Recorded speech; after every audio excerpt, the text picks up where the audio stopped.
Welcome to a special episode of Neverendingpanel.com. Tonight's episode is exclusively devoted to SoulGeek.com. We have here with us the founder of SoulGeek.com. Close.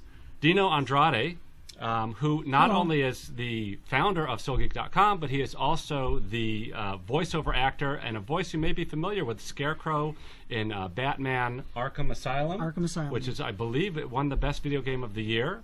You may be familiar also with the sound of Pop, of Snap, Crackle, and Pop. He is the voice of Pop for the television commercials. For the Rice Krispies, yes. Right, Rice Krispies. He's also the voice of Nimron and the Death Knight Gnomes, right, in World of Warcraft. World of Warcraft. Correct. So a voiceover actor and a SoulGeek.com founder. We really want to find out, in essence, what it's about. I'll read you a brief quote from the site so you get a sense of this. Quote, do you take pride in your geekdom? Do you love anime, sci-fi, horror, fantasy, animation, comics, video games, conventions, cosplay, fanfic, and more? Want to share it all with a geek of your own? This is from the site. So I guess, why don't we just ask you directly, why don't you tell us a little bit about SoulGeek.com? Sure. SoulGeek.com is a dating site exclusively for fans of science fiction, horror, fantasy, animation, basically lovers of great works of imagination. The site was conceived of by myself and my gal Casey.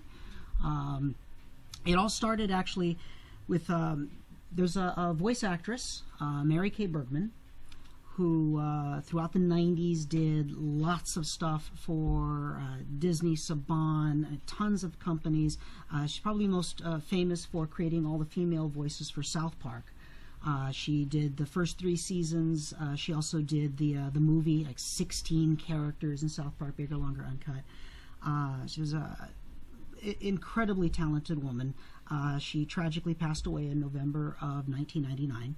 And at the time of her passing, we had been married for 10 years.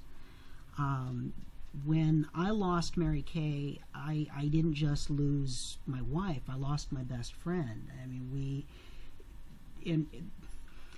we reveled in our love of geekdom, of fandom, a fellow geek. of all this. Yes, absolutely. And they're hard to find. Yes, they are. They're very, very hard to find. I mean, we collected animation cells, comic books. We'd go to Disneyland at the drop of a hat. We had Starfleet uniforms. Which generation? Actually, original series and next generation. True geekdom. Yes. We would go to conventions all the time.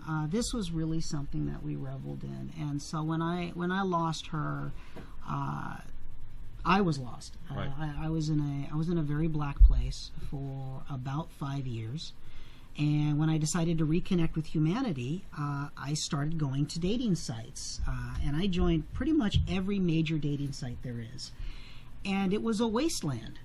It was awful. And it wasn't the fact that I was a widower in my 30s. Mostly it was the fact that I was a geek. People find out that you're in your 30s and you're still reading comic books. You get a lot of doors slammed in your face. It was a horrible, horrible experience, and I wound up leaving all of those sites. Wouldn't those sites take that into account? I mean, wouldn't it be in their own economic interest to go ahead and have a special subsection of, hey, if you're a geek, we're going to put you over here? Why wouldn't they make for their own benefit? You got me. You got me. I have no idea. That was the question that I was wondering. Have you been to Comic-Con recently?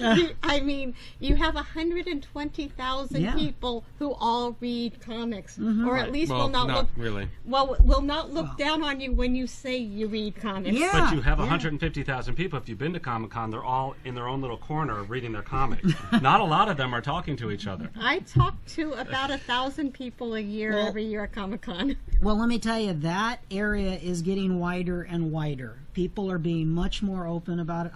My feeling is that it has a lot to do with the video game generation. I think that folks who've grown up on video games still play video games, have grown up in worlds of fantasy. Who've grown up where from Nintendo on, where we're playing games that are in realms of sci-fi, in realms of horror, in realms of all these things is normal. So now, I mean, when I was a kid, having comic books could get my ass kicked. you know.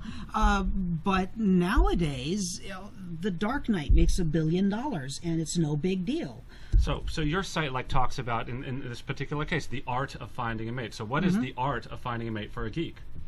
Well, as far as I'm concerned, it has to do with shared interests. I mean, you hear all of the time that the best thing that makes a relationship work are shared values. That is very much true. But shared interests, especially for us, lovers of works of great imagination, this is our passion. Got it. This is something, I don't know anyone who is a casual fan of sci-fi, horror, and fantasy. I mean, this is our art form. This is what gets our blood going. This is something that we revel in. I mean, when you hear stories like, what was it, Nicolas Cage being told to sell his comic book collection, it was like, lose that relationship, pal, because you will be miserable for the rest of your life. And what happened? He spends all his time now trying to get his comic book collection back. This is something we absolutely love and adore, and you need someone who will share with you in that. One of the things we always discuss here at Lostfus is that mixed marriages don't work. By mixed marriage, we mean fan and non-fan. And it's just the relationships don't work. Well, I can attest to one working for 19 years, but only because I became a geek after I was married. So she sort of she grew into the acceptance of it. But you're right. I can't imagine. The book helps. Yeah, the book helps. Okay, so we're just going to have an awkward pause as we cut to the next section. Awkward pause. Nicely done. Thank you.